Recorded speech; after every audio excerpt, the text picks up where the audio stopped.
अगर ऐसी बात है तो मैं कल से ही उस खेत पर काम करने चला जाऊंगा। अजय जमींदार को धन्यवाद कहकर वहाँ से अपने घर के लिए निकल जाता है। अजय अपने घर पहुंचकर सीमा को सारी बात बता देता है। ये तो बहुत अच्छा है, यानी आपकी सारी चिंता ही खत्म हो गई। हाँ सीमा, अब मैं काका के खेत पर बहुत मेहनत करूंगा और कोशिश करूंगा कि 1-2 और खेत खरीद लूं, क्योंकि भविष्य में ऐसी समस्या आए तो उसके लिए हम तैयार रहे।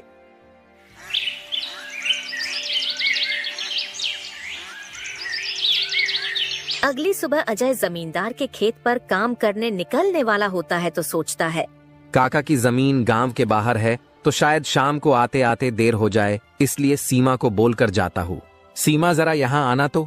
अजय को बुलाता सुन सीमा वहाँ आती है। बोले, आपने बुलाया मुझे?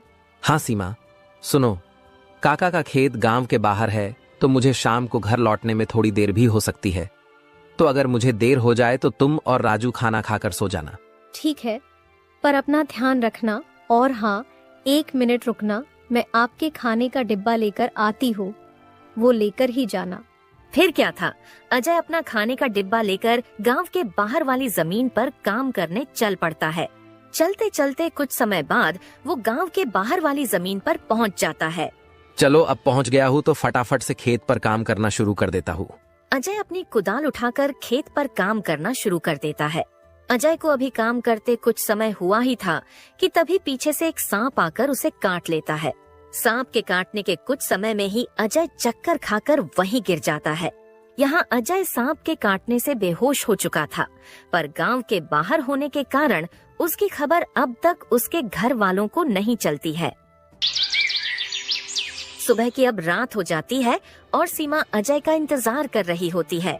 माँ को इतने परेशान देख राजू पूछता है, क्या हुआ माँ, पिताजी अब तक क्यों नहीं आए?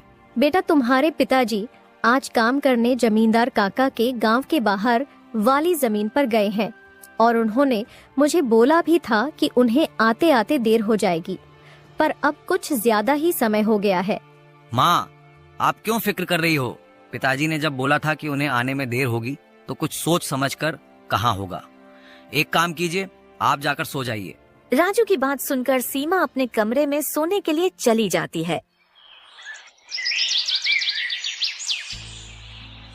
अगली सुबह भी जब सीमा देखती है कि अजय अब तक घर नहीं आया है, तो परेशान होकर वो सीधा जमींदार से मिलने उसके घर की ओर चली जाती है। सीमा जमींदार के घर पहुंचकर उनसे अजय के बारे में पूछने लगती है। नमस्ते जमींदार काका। नमस्ते बेटी, बताओ कैसे आना हुआ? काका, अजय कल आपके गांव के बाहर वाले खेत में काम करने गए थे, पर अब तक घर नहीं आए हैं। क्या कहा बेटी? अजय कल गया था और अब तक घर नहीं आया? हाँ काका, उन्होंने मुझे कहा था कि खेत गांव के बाहर है तो आते आते रात हो जाएगी, पर अब तो रात की सुबह हो गई, पर वो अब तक नहीं आए हैं। चिंता मत करो बेटी, मुझे थोड़ा समय दो, मैं अभी किसी को भेजकर पता लगाता हूँ कि अजय कहाँ है। जमींदार तुरंत अपने घर में काम करने वाले घनश्याम को अजय को देखने अपने खेत पर भेजता है। कुछ समय के बाद घनश्याम जमींदार के खेत पर पहुंच जाता है और वहां का दृश्य देखकर वो परेशान हो जाता है। ये क्या, अजय का तो पूरा शरीर नीला पड़ चुका है। मुझे लगता है इसे किसी सांप ने काटा है। मुझे तुरंत जमींदार जी को ये बात बतानी पड़ेगी। घनश्याम वहां से भागते भागते जमींदार के घर के लिए निकल जाता है। घनश्याम जैसे ही जमींदार के घर पहुंचता है, उसके कुछ कहने से पहले ही जमींदार उससे पूछने लगता है, क्या हुआ घनश्याम बेटा, तुम इतना दौड़ते हुए क्यों आए और क्या तुम्हें अजय मिला? घनश्याम जमींदार को सारी बात बता देता है जो उसने खेत में देखी थी। घनश्याम जब जमींदार को सारी बात बता रहा होता है, तभी वहाँ पास में खड़ी सीमा भी सारी बात सुन लेती है और रोने लगती है। घनश्याम, तुम सबसे पहले वैद्य जी को लेकर वहाँ पहुँचो, मैं सीमा बेटी को लेकर वहाँ आता हूँ। घनश्याम को वैद्य जी के पास भेजने के बाद जमींदार सीमा को समझाने लगता है।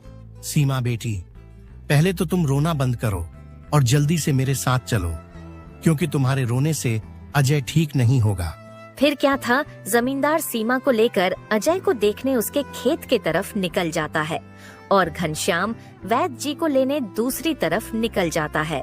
जमींदार और सीमा जब वहाँ पहुँचे तो उन्होंने देखा अजय बेहोश हालात में खेत में गिरा था और उसका पूरा शरीर नीला पड़ चुका था। सीमा अजय के पास बैठकर रोने लगती है। तभी वहाँ वैद्य जी आ जाते हैं। वैद्य जी के आते ही सीमा वहाँ से हट जाती है और वैद्य जी अजय की हालत का जायजा लेने लगते हैं। क्या हुआ वैद्य जी, अब कैसी है अजय की हालत? देखिए जमींदार जी, मैं आपको झूठ बोलकर अंधेरे में नहीं रखना चाहता हूँ, पर अजय की हालत बहुत खराब है। वैसे तो मैंने उसे जहर को काटने वाली औषधि दे दी है, परंतु जहर अजय के अंदर कुछ ज्यादा समय तक रह गया है